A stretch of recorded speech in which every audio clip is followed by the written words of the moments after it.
Gustave Montenegre était un homme qui ne croyait pas aux coïncidences. Sa fortune colossale, bâtie sur un empire hôtelier et immobilier qui étendait son influence sur plusieurs continents, n'était pas le fruit d'un hasard ou de la chance. C'était le résultat d'une détermination froide, d'une ambition dévorante et d'une intelligence redoutable. Mais ce jour-là, alors qu'il parcourait lentement les pages d'un agenda lourd de rendez-vous stratégiques et de contrats juteux, un autre projet bien plus personnel mûrissait dans son esprit. Sa décision était prise. Cette femme devait être présente à son mariage. Clara Martin, l'ombre de son passé qu'il voulait voir souffrir autant qu'il l'avait souffert lui-même. Assis derrière son immense bureau en acajou, Gustave fit venir son fidèle assistant, Édouard, un homme d'une loyauté presque servile, qui savait depuis longtemps que contredire son patron était un suicide professionnel. Édouard, assure-toi que Clara Martin reçoive une invitation. Fais en sorte qu'elle ne puisse pas refuser. Trouve un prétexte, mais qu'elle soit là, ordonna Gustave d'un ton glacial. Édouard hésita, ajustant nerveusement ses lunettes avant de répondre. Clara Martin, votre ex-compagne? Exactement. Ce mariage doit être parfait, Édouard. Et sa présence est essentielle pour que tout soit comme prévu. Il sourit alors, un sourire sans chaleur, où brûlait une satisfaction cruelle. Pendant ce temps, à des centaines de kilomètres de là, Clara Martin ignorait encore le piège qui se refermait lentement sur elle. Sa vie, bien que modeste, était bâtie autour d'un seul pilier, ses 3 enfants. Des jumeaux, Léo et Mathis, âgés de 6 ans, et leur grande sœur, Anna, dont la maturité précoce impressionnait quiconque croisait son regard perçant. Un matin d'automne, alors que le soleil peinait à percer les nuages gris, une enveloppe sophistiquée attira son attention parmi le courrier habituel. Le papier était épais, d'un blanc nacré, bordé d'or, un luxe qui n'appartenait pas à son quotidien. En ouvrant l'enveloppe, elle sentit une boule se former dans son estomac. Les mots soigneusement calligraphiés résonnèrent dans son esprit. Gustave Montenegre et Laure Varela ont le plaisir de vous inviter à leur cérémonie de mariage. Clara resta un instant immobile, figée par l'incrédulité. Pourquoi après tant d'années? Pourquoi maintenant? Elle savait qu'elle ne pouvait ignorer cette invitation. Quelque chose en elle, un instinct profond et douloureux, lui disait que ce mariage n'était pas simplement une cérémonie mondaine. C'était un appel, un ultimatum, un duel. Et pour la première fois depuis des années, Clara ressentit en elle une fureur brûlante, mêlée à une détermination féroce. S'il voulait l'humilier, il apprendrait que le feu qu'il croyait éteint brûlait encore. Elle irait, et elle n'irait pas seule. Le manoir Montenegre se dressait comme un titan d'acier et de marbre au sommet de la colline. Une forteresse moderne au cœur d'un domaine immense. Le matin du mariage, chaque détail avait été perfectionné pour cet événement que l'on promettait grandiose. Des bouquets de lys blancs parsemaient les allées. Des musiciens accordèrent leurs instruments pour créer une symphonie délicate. Tout était parfait, ou du moins, devait l'être. Gustave, vêtu d'un costume sur mesure d'une élégance sobre, surveillait chaque élément avec une précision maniaque. La cérémonie était censée être le point culminant de son succès. La preuve irréfutable qu'il avait atteint le sommet. Mais derrière ce masque d'assurance, son esprit était hanté par une seule question. Clara viendrait-elle? Il avait prévu cette invitation comme une ultime démonstration de puissance. Une façon de lui prouver qu'il avait réussi là où elle l'avait cru incapable de s'élever. Mais quelque chose dans cette attente le troublait. Et plus l'heure avançait, plus l'inquiétude s'infiltrait en lui comme un poison lent. Pendant ce temps, à des kilomètres de là, Clara bouclait ses bagages. Anna l'aidait silencieusement, tandis que les jumeaux couraient d'une pièce à l'autre, excités par la perspective du voyage. Clara avait pris soin de préparer chaque détail. Cette confrontation n'était pas simplement pour elle, c'était aussi pour ses enfants. Le trajet jusqu'au domaine Montenegre fut un voyage où l'anxiété et la détermination se mêlaient en une tempête sourde. Assise à l'arrière du taxi, Clara fixait le paysage défilant par la fenêtre sans réellement le voir. Elle revoyait le visage de Gustave, cet homme qu'elle avait aimé et détesté à la fois. Un homme qu'elle avait tenté de joindre à maintes reprises après leur séparation, sans jamais obtenir de réponse. En arrivant au manoir, elle prit une profonde inspiration avant de descendre du véhicule. Ses enfants la suivaient, leurs regards emplis de curiosité et d'appréhension. Clara leur sourit, tentant de dissimuler son propre trouble. « Souvenez-vous de ce qu'on a dit », murmura-t-elle en serrant leurs petites mains. « Restez près de moi en toutes circonstances. Et quoi qu'il arrive, suivez mes instructions. » Ils acquiescèrent, Léo et Mathis affichant leur sérieux inhabituel, tandis qu'Anna jaugeait les environs avec une prudence qui dépassait son âge. Leurs pas les conduisirent vers l'entrée du manoir où des agents de sécurité vérifièrent leur invitation avant de leur accorder l'accès. En pénétrant dans le hall somptueux, Clara sentit les regards peser sur eux. Des murmures s'élevaient, des rires étouffés fusaient çà et là. Mais elle ne laissa rien transparaître de son malaise. Si Gustave voulait jouer à ce jeu, alors elle s'assurerait qu'il en comprenne le véritable enjeu. Ils furent placés au deuxième rang, juste en face de l'autel où la cérémonie devait avoir lieu. Clara savait que cette place ne relevait pas de la simple coïncidence. Gustave voulait qu'elle voie chaque détail, chaque morceau de sa victoire, mais il ignorait qu'elle avait ses propres cartes à jouer. Assise droite, les mains fermement posées sur ses genoux, Clara attendait. Le piège était tendu, oui, mais Gustave ignorait qu'elle avait, elle aussi, préparé une arme redoutable, la vérité. Le murmure sourd des conversations s'élevait autour d'eux comme une rumeur inquiétante, des regards curieux, des chuchotements étouffés. Clara les ignorait tous, son attention focalisée sur une seule chose, Gustave. Il se tenait là, au milieu des invités, arborant son habituel masque de confiance froide.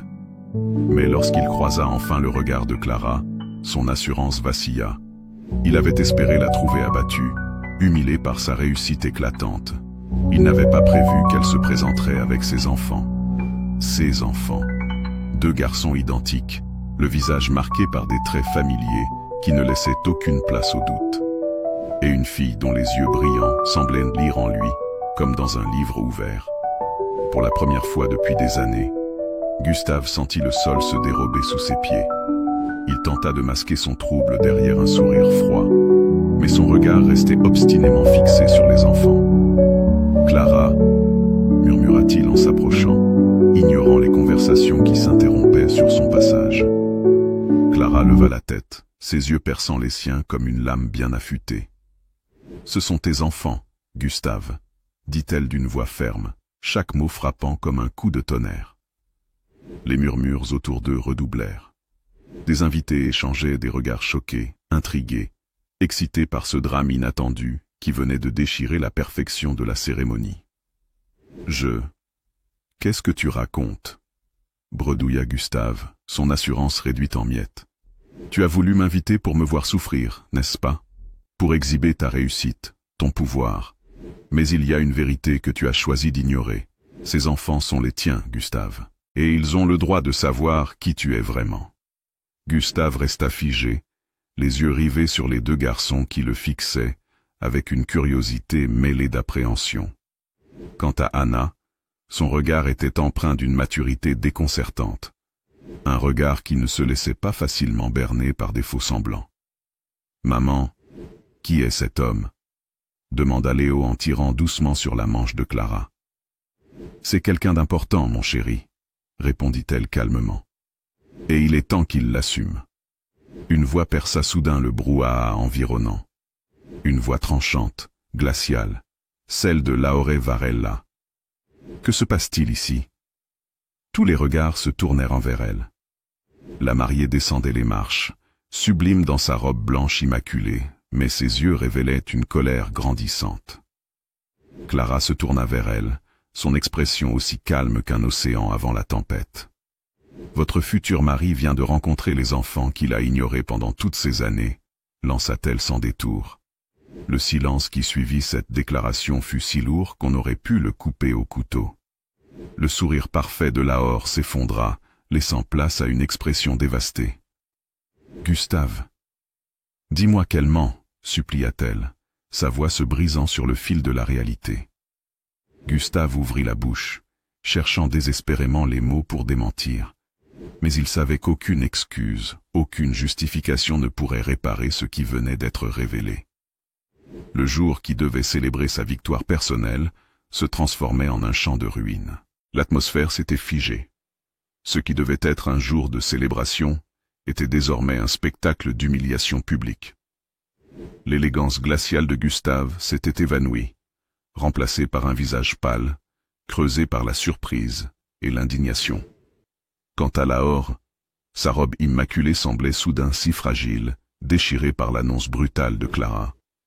Les invités, bouche bée, chuchotaient entre eux, avides de comprendre ce qui venait de se produire. Des murmures fébriles faisaient trembler l'air lourd de tension. Des enfants? Leur visage, ils lui ressemblent tellement. Comment est-ce possible? Mais ce n'était que le début. Gustave s'approcha lentement de Clara, son regard glissant nerveusement vers les enfants qui l'observaient avec une curiosité silencieuse.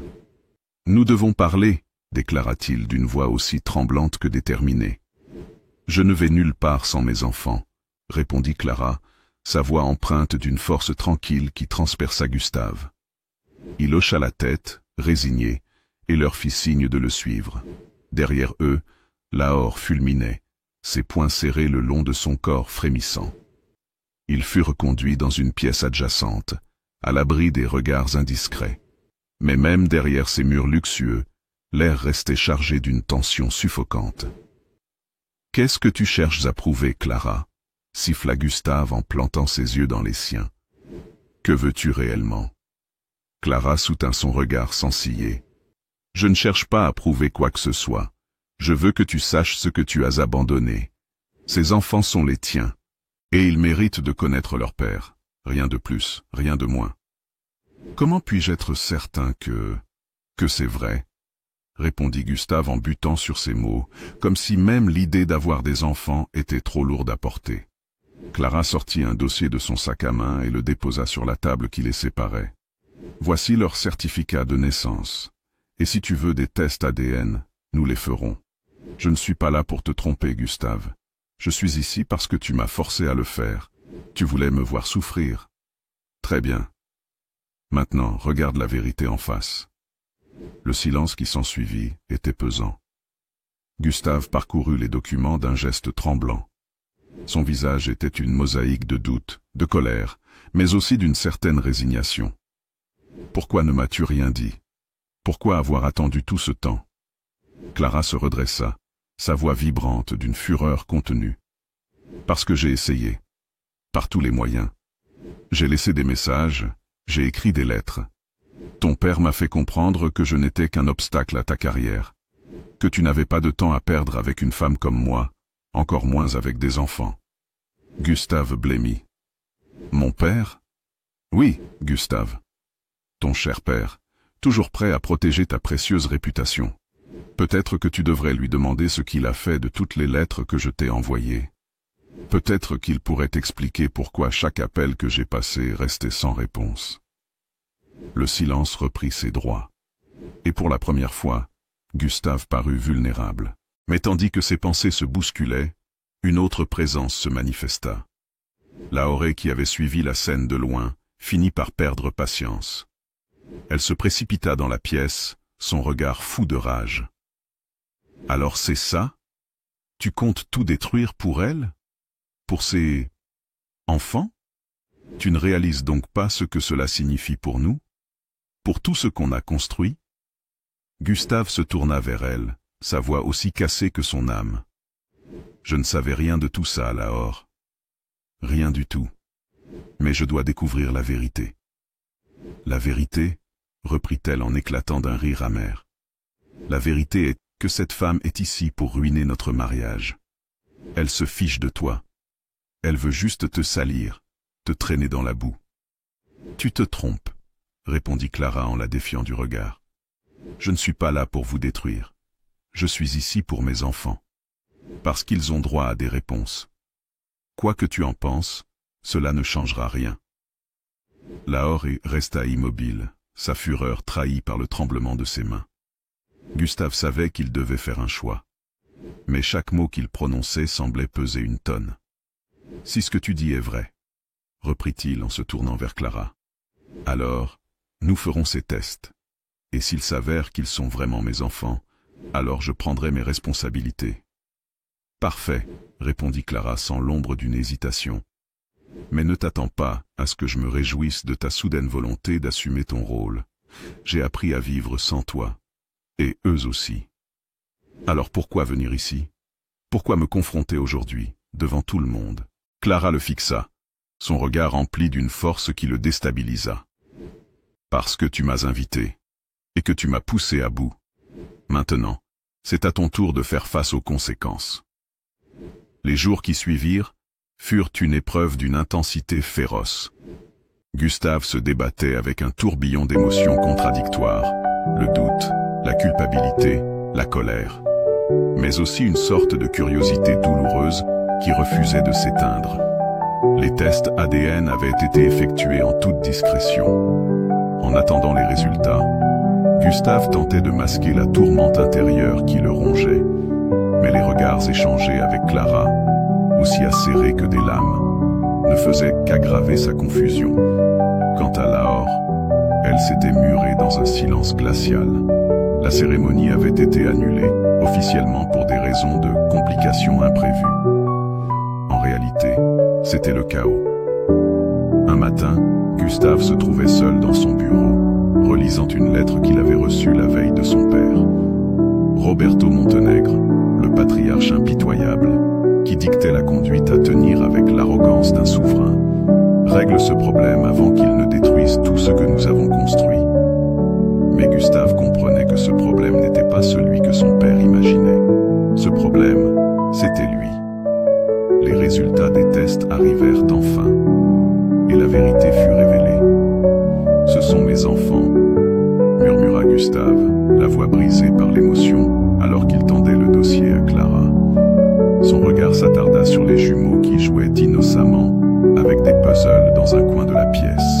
Anna, toujours si observatrice, restait près de sa mère, ses yeux cherchant à comprendre ce qui se déroulait autour d'elle. « Qu'est-ce que ça veut dire, maman ?» demanda-t-elle finalement d'une voix douce. « Cela veut dire que tu as un père, » répondit Clara en serrant la main de sa fille, « et qu'il va devoir apprendre à l'être. » Le choc de l'aveu s'était dissipé. Il ne restait plus que la réalité brutale. Gustave était père, 3 enfants dont il n'avait jamais soupçonné l'existence. Et maintenant, il lui appartenait de décider comment reconstruire ce qu'il avait ignoré si longtemps. Clara, commença-t-il en luttant pour trouver ses mots. Je veux être présent, pour eux, mais aussi pour toi. Clara esquissa un sourire amer. Ne te trompe pas de combat, Gustave. Ce n'est pas moi que tu dois convaincre, ce sont eux. Gustave hocha la tête. Sa détermination renaissait doucement, forgée par l'épreuve qu'il s'apprêtait à affronter. Mais chaque tentative de rapprochement se heurtait à la méfiance glaciale de Clara et au regard silencieux d'Anna, comme une épée suspendue au-dessus de lui. Lahore, elle, avait disparu, partie se réfugier chez ses parents, incapable de supporter la trahison publique. Mais son absence n'était pas un soulagement, c'était une épée de Damoclès. Gustave savait qu'elle reviendrait, et que cette confrontation serait inévitable. En attendant, il se lançait dans une mission qu'il ne pouvait déléguer, apprendre à être un père. Ou tout du moins, essayer de l'être. Les semaines qui suivirent furent marquées par un chaos silencieux. Gustave, autrefois maître de son monde, se retrouvait démuni face à une réalité qui dépassait toutes ses compétences. Il n'était plus seulement l'homme d'affaires impitoyable, celui qui régissait son empire d'une main de fer. Il était un père, et il devait tout apprendre.